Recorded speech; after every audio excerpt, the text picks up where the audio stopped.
Try our tangy mustard vinaigrette. It's The Late Show with David Letterman.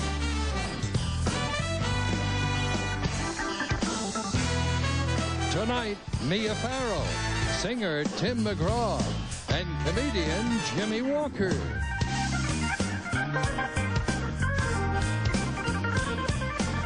Plus, Paul Schaefer and the CBS Orchestra. And now, the new James Bond, David Letterman.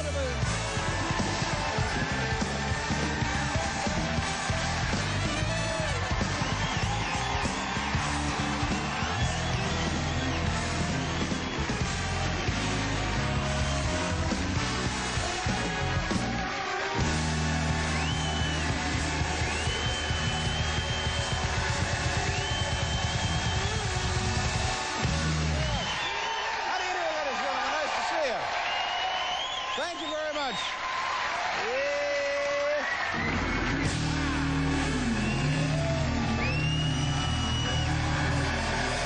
How are you? Oh, well, that's very nice. Thank you very much, ladies and gentlemen. Welcome to the program. I'm Dave. I'm your host.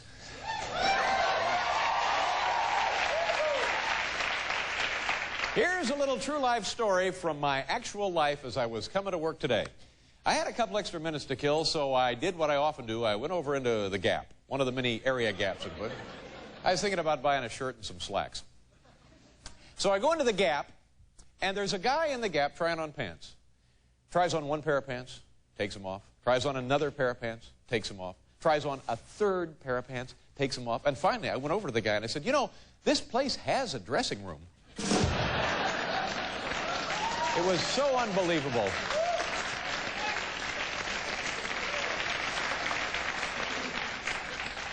Madison Square Garden, they announced this, I guess, toward the end of last week. Madison Square Garden now is for sale. The most famous sports arena on the face of the earth is for sale. And for a time, it looked like Madonna was going to buy it. She was interested, and then she found out that the players weren't included. So she said, no interest whatsoever.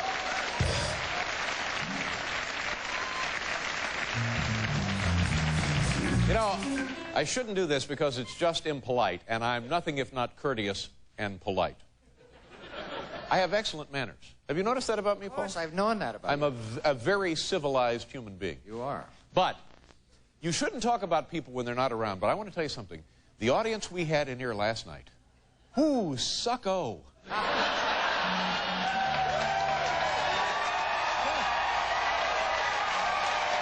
Unbelievable.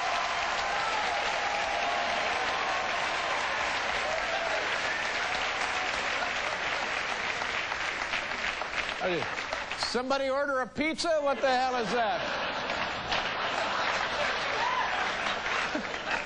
All over Queens, people are going hungry because these guys parked the truck and came into the theater.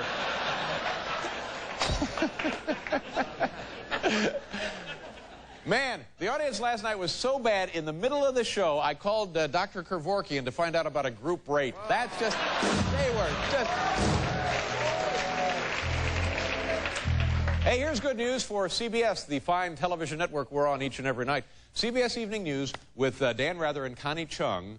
They were having some trouble a couple of months ago. They were not as successful as they perhaps should have been. And now, good news, they're starting to come up, and they are the #2 rated newscast in the evening. I think it's, yeah, that's sure. I think it's ABC is first. I think now it's CBS, and then I think NBC. But experts, news journalist experts, believe there are three things involved here. One, they're doing more provocative stories, and that always gets everybody's interest up. Two, a lot of international coverage. And three, they're saying that it's Dan Rather's clear lip gloss. They think that put them right over the top. Dan Rather's clear lip gloss. What did it then? Have you been following the story in Singapore about Michael Fay, the... Good for you. Good for you, yeah. And they have, you know, he was down there and he vandalized some automobiles, and they caught him and they arrested him and they sentenced him to, like, receive 6 whacks with this rattan cane. And now they have reduced the sentence from 6 whacks to 4 whacks. Yeah.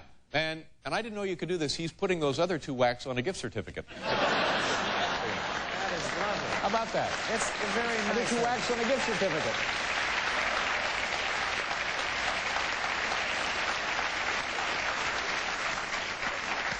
Here's a story that's kind of interesting because it happened in my home state of Indiana.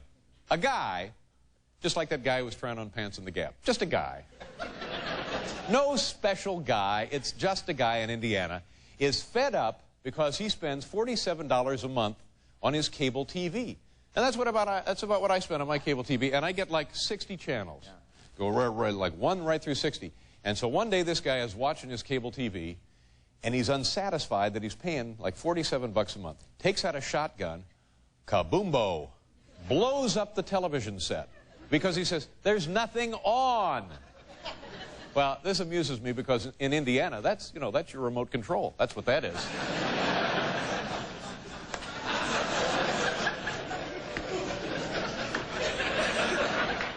Boy, I don't know about this. Maybe now it looks like President Clinton could be sued for sexual harassment. And if this is true, this is serious. If this is true, this means that not only was he unfaithful to Hillary, but also to Jennifer Flowers.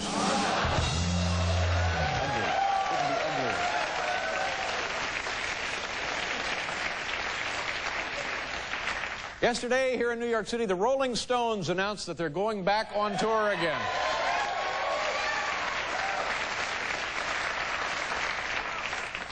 Are these guys getting maybe a little too old to be... Why do you say that? The name of this tour is I Can't Get No Circulation Tour.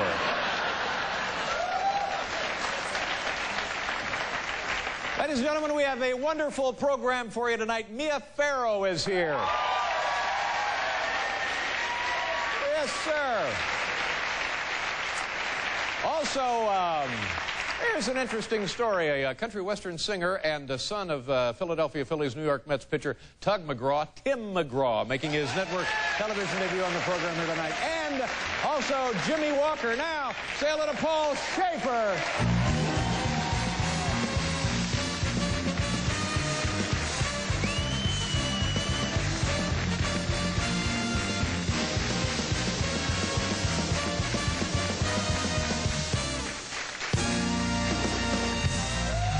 Yes, sirree, Paul, attaboy. You know what I was doing this morning, Paul? What's that? I came to work and I was reading through one of the papers. It doesn't really make any difference which paper it was. I was reading through one of the papers, one of the metropolitan dailies here in New York City.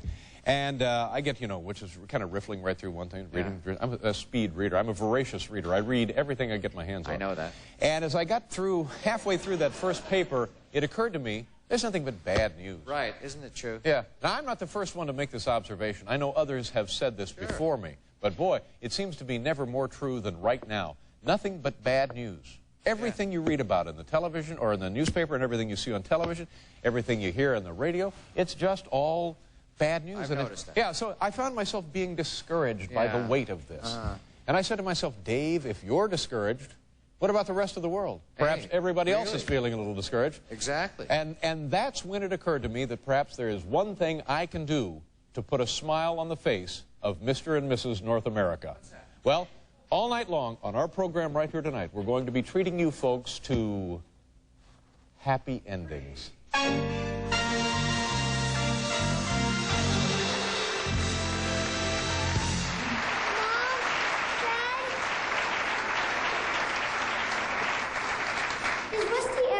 Back? I'm afraid not, son. Why don't we buy you a new dog, Jimmy? I don't want a new dog. I want Rusty.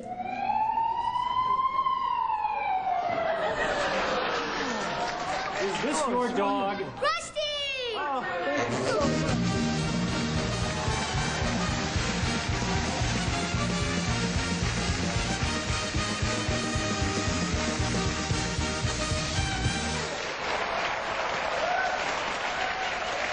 Wasn't that wonderful? It's an antidote, really. Wasn't that uplifting? Oh, it was. Don't you feel like a new man? I certainly do. Oh, my goodness. So, all night long, we'll have happy endings. You know, the other thing that happened this morning, Paul, will you please pay attention? Get over here. I'm scoring. Where do you go? I have a job to Did do someone here. give you the night off? No, Get back. I'm doing my musical work. What, is it maintenance work? Is it repair work? What? It's scoring work. The boys having trouble with the spit valves? Get over here. Legitimate scoring. Hey, it makes me nervous when I see you walk away. All right, I'm here. Stay right there. Okay. So, as I'm reading through the newspaper this morning, I had just a throbbing, miserable headache. And I said, well, that's all right. I'll take a couple of headache capsules. So I reached for this container of buffer, and look at this. Isn't that odd? It's new. It's some kind of new product, I guess, from Bristol-Myers.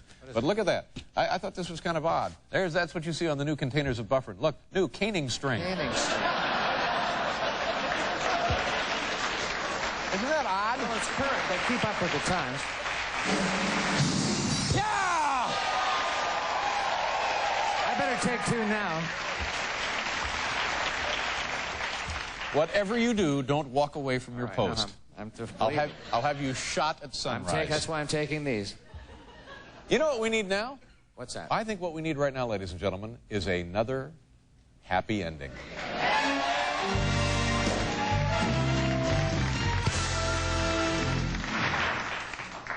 Henderson, this report is abominable. You're fired. But, sir, that isn't my report. This is my report. Well, this is the best report I've ever read, Henderson. You're a genius. And you're also my new vice president. Oh, thank you.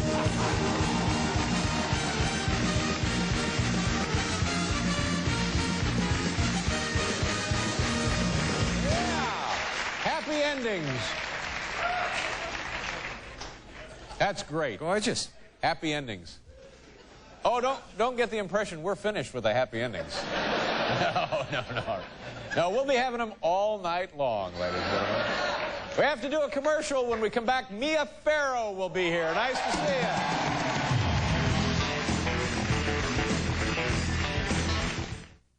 Sir.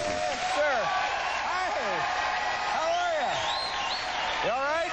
Yeah, fine. Welcome back, ladies and gentlemen, to the show. Let me tell you who are the guests on the program tonight. Mia Farrow, lovely, talented actress. Hardly wait. And you know, she doesn't really do television shows like this. I'm aware of that. And fortunately, there aren't many television shows like this.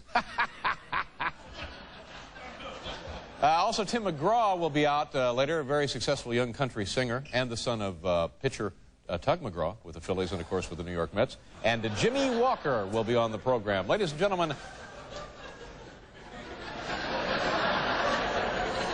Paul, do you see somebody in the skyline? Yes, I do. He's there. Excuse me, can I help you with something? You know, today's my 40th birthday, and not a single person remembered. I can, you know, just looking at you, I can kind of understand that. Thanks. Ladies and gentlemen, this sounds suspiciously like another one of those happy endings.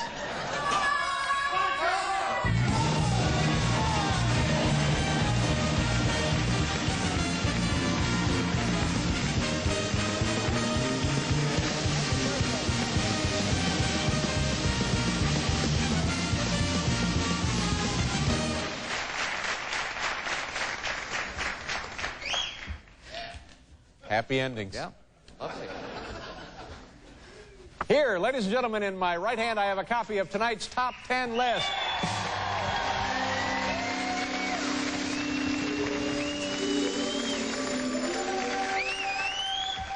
The category from the home office in Sioux City, Iowa. Top 10 names now for the Rolling Stones tour.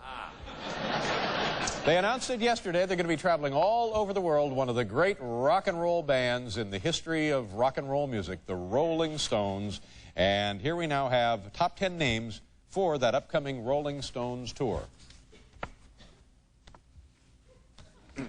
Here we go. Number 10, Van Full of Grandpas. Number 9, The Rolling Stones Live plus Keith Richards. Number 8.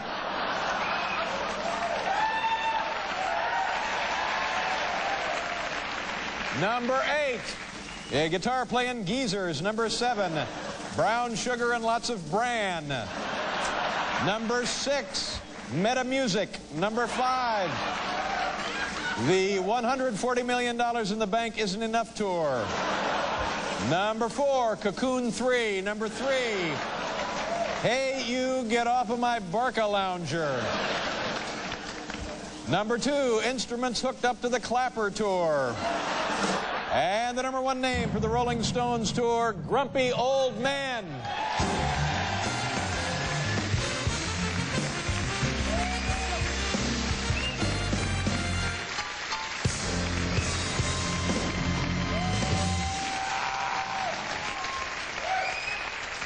That was the theme from the cartoon show, The Flintstones. Flintstones, yeah. You know, it's soon to be a major motion picture. I've heard about it. Yeah, it's going to be a blockbuster. It's going to be like the huge hit of the summer. It has many of your top stars.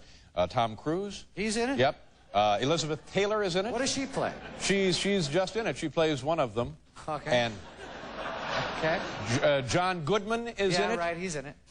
Many of the top hunks of the day are in the film. Cool. Many of your favorite starlets are also in the film. Who they got? Well, I can't really think of all of them right now. But it's going to be a blockbuster. Oh, well. Yeah. Thank you for the tip.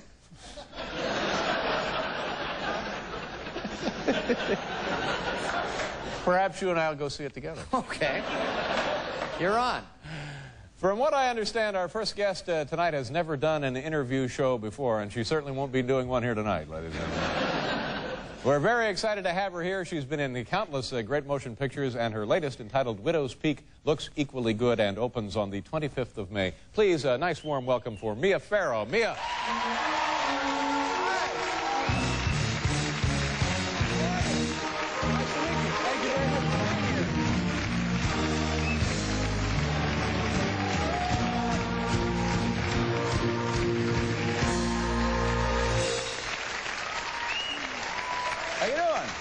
Okay. Hey, you look great. Thank you. I've never seen you before in person. You look like I've never seen you either. You look completely different. Well, that's just what I was going to say about you. And forgive me if this comes off as not flattering or positive, but you look like a kid.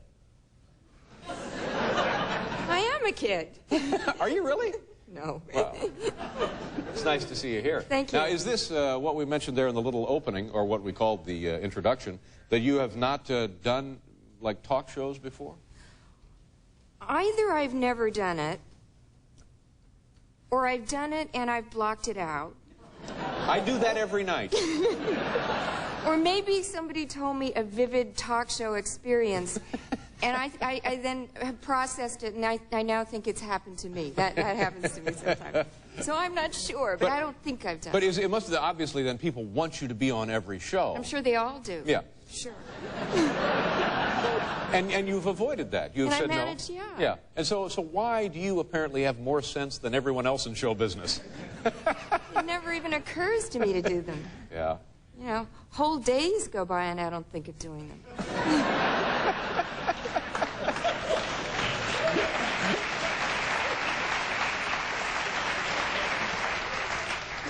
You know, this is interesting because this is your first time with us, and I hope first of many times. Thank you. And your mother was with us on our old show. Did you know about that? Somebody told me that. Yeah, You mean you didn't even know your own mother was on the show? No, she never mentioned it. I would have taped it. Sorry. It was a milestone. The family talked about it for years. Too late. Now, for people who don't know or may have forgotten, tell them who your mother is. My mother is Maureen O'Sullivan, and she did a lot of movies.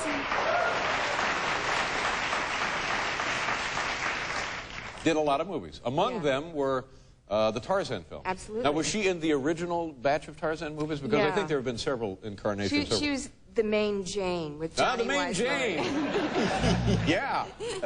Yeah. And she must have done these as a kid actress, right? Absolutely. Well, she was, I guess she was in her early 20s, and we're going back to the 30s now.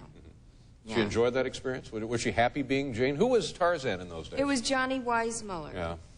And I think she was very bored doing them. But wait, I think we have a photo here. Oh, yeah? Yeah. Yeah. Oh, There's look, isn't she pretty? a picture of her and Johnny right there. Yeah. That was Cheetah. The chimp was Cheetah. Yeah. To this day, she refers to Cheetah as that bastard.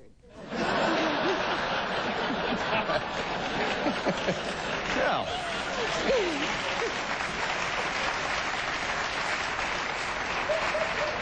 Did not get along with the animals then a bit. She hated especially the monkeys, all the monkeys. She doesn't have any politically correct terminology. You know, she's 82 now.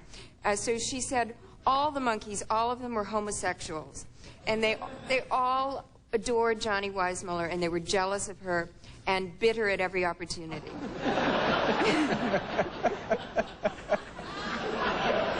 My mother. Is this something that could even be possible in the animal kingdom, that the monkeys could all be gay? Is that a possibility? Maybe you should, you know, do a show about it. I don't know. I'm not informed. Excellent idea, Mia. And then oh, we have many, many other things to chat about. You know, I'm just stunned. You look like, oh, I guess I said that, didn't I? I can't. Yeah, thank well, you geez, again. good for you. I forgot it. Yeah, because I have the feeling you and I are contemporaries. We're peers. We're of the same age group. I have that feeling. Yeah. Yeah. But, you know, but you look much better than I do. Thank you. Oh, you look great. Oh, well, she's... Cute as a button. It took you forever, for Dating God's sake. material. Can you hang around just a bit? Sure. All right, please do. We're going to do a commercial, and then we'll be right back here with Mia Farrow.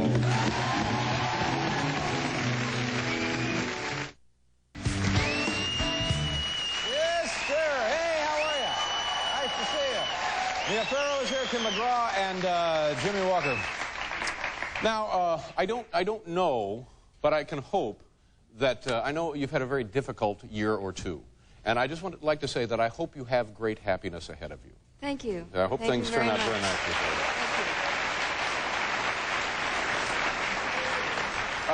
for you. You've had an extraordinary life. When you were a kid, very, very young, you started acting in films like 11. You were an extra or something in a film, right? Yeah. What was the film? It was a film, nobody saw it. It was called John Paul Jones. Oh, yeah. It was very big with gay monkeys. It was, my dad gave me a line. Your father? No, your father? My father was the director of the movie, John Farrow, and it was a show business family. For our birthday, we got a line, right? So that's very cute.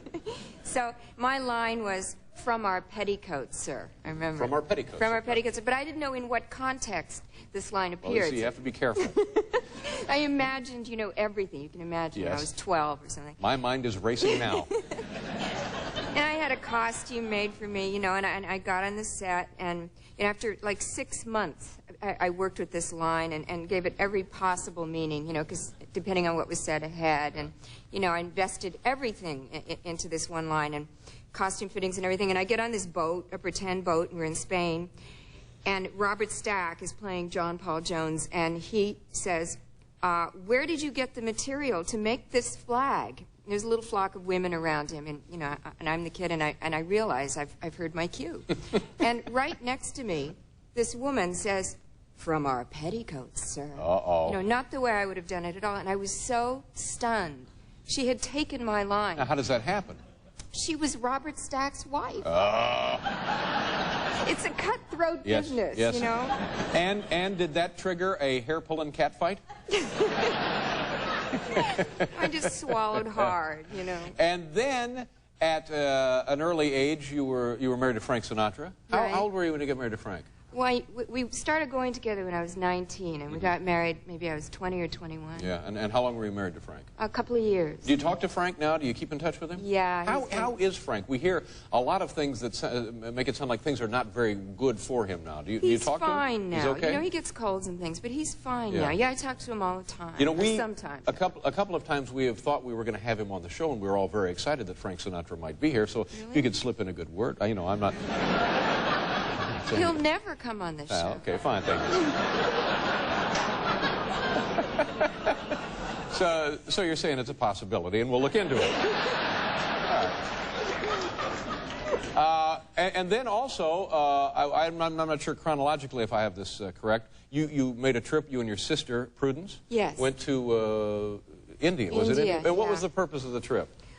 Well, you know, It was, my whole life had fallen apart. You know, I was 21 or something, and I didn't know what to, I'd been on a television series, I'd been married to Frank This Sinatra. was a Peyton Place? Peyton Place, yeah. right. And I just thought I'd burned all my bridges in this whole country. There, I couldn't go and work in a library. You know, I was just miserable. So, and I questioned my own religion. I'm Roman Catholic.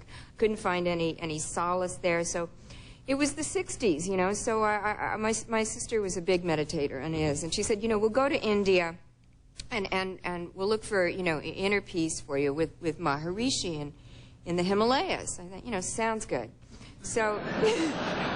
Did you just stay at the Hyatt while you were there? I love it. It's my favorite joke. So we get to India, and you know, 3 weeks I'm trying really hard, and, you know, inner peace just totally eluded me. I'm trying hard, though, and who should arrive but the Beatles? All 4 of them. And next thing I know, there are photographers in the trees, you know, again. And my sister's laughing at me, saying, you know, that's your karma, you know. And I gave it another couple of weeks, and this just started hitchhiking, you know. Left Prudy there. She was like the all-time meditator. She wouldn't come out of her room. The Beatles wrote a song for her. John Lennon wrote a song called Dear Prudence. No, is it really? That's about your sister? Right, this is about Prudence because she wouldn't come out. Yeah. So that's the story. Yeah, well, that's a good story. I like that. Thank you. Yeah. What does Prudence do now? She teaches meditation, and she's... what else? She's a mother of 3 kids. Is there any chance we could have Prudence on? I mean, if we're not going to get... She'll never come on the show.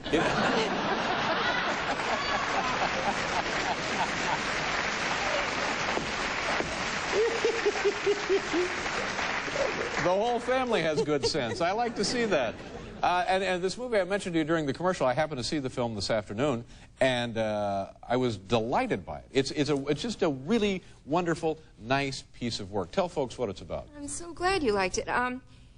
It's about, it takes place in Ireland. It's by one of, certainly one of the English-speaking world's great playwrights, Hugh Leonard. He wrote Da, you know, great playwright. And this story takes place in Ireland in like the 1920s, but because it's this isolated village in Ireland, you have to think of it like 30 years before that. And there's this monster woman who's played by Joan Plowright, but because it's Joan Plowright, you kind of like, I mean, she shines through, so you like her. And she's funny. And she dominates this whole town. And she crushes the life out of all the men and makes quivering wrecks of all the women. And my character's life has been completely ruined by this woman. And you want her to get her comeuppance. Right. And that's what this story's about. Yeah. So. But you know, forgive me here. Having seen it, it's much better than how you told it. Oh. Things always are. Something about the way I told it. But you know, no, because I was so fond of the film, because going into it I had no idea what I'm looking at. You know how movies are. You're skeptical because, yeah. You know, between you and me, they make way too many movies every year. Right. They should make just 1 or 2 really good movies a year. Really? Just 1 or 2? Yeah, work really hard and getting those just about right, and then you know, go back to work on making another for the next year. But so I was so pleased and delighted by this film because it's very, very charming. And you make it sound like, I mean... a big turgid piece, yeah. Right? And it's not. It's funny and it's eccentric. Uh-huh. It's bizarre, right? Yeah. So it does have a happy ending?